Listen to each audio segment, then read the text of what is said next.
After nearly a year of stalled diplomacy, Canada has finally realized it can't afford to keep India at arm's length.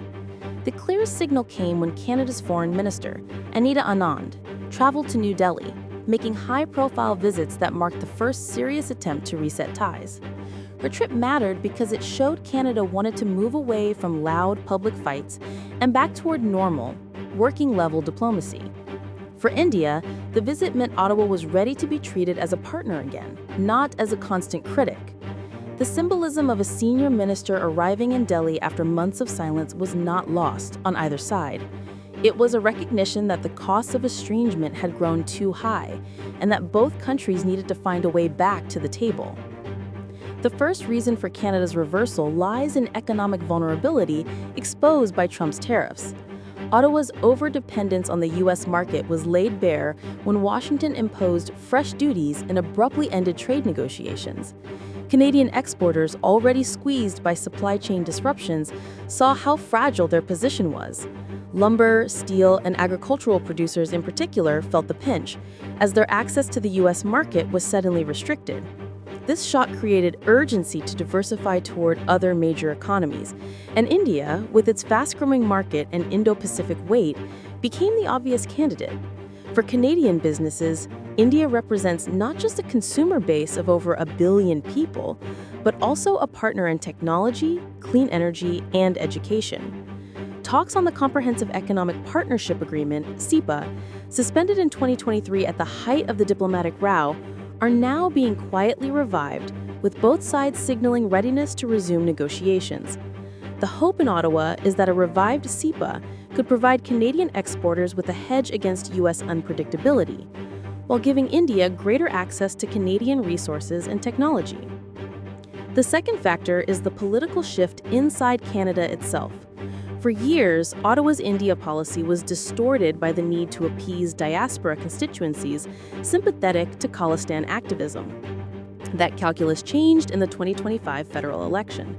Jagmeet Singh, leader of the NDP, and long accused of sympathies toward Khalistan-linked groups, lost his seat, and other MPs with similar leanings were swept aside.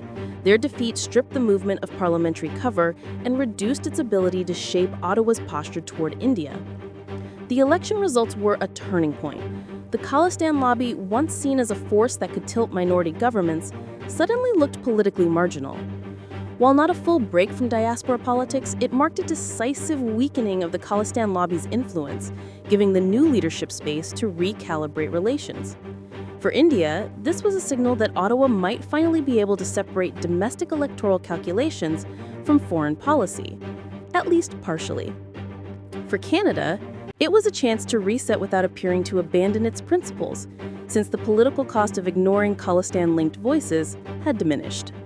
The third driver is strategic competition with China over rare earths. Canada has positioned itself at the center of a G7 critical minerals alliance to blunt Beijing's dominance, but it cannot achieve this alone. Rare earths are the backbone of modern technology, powering everything from smartphones to fighter jets, and China currently controls the overwhelming majority of global supply. India, which has recently tripled its investment in rare earth magnet production, is emerging as a crucial partner in building alternative supply chains for electric vehicles, renewable energy, and defense technologies.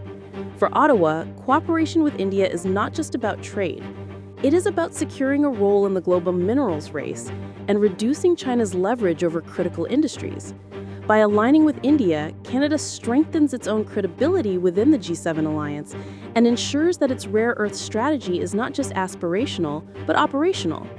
For India, the partnership offers access to Canadian expertise and investment, while reinforcing its own ambition to become a hub for critical minerals processing. This reset does not erase the disagreements. The Khalistan issue, divergent views on rights, and competing threat perceptions remain.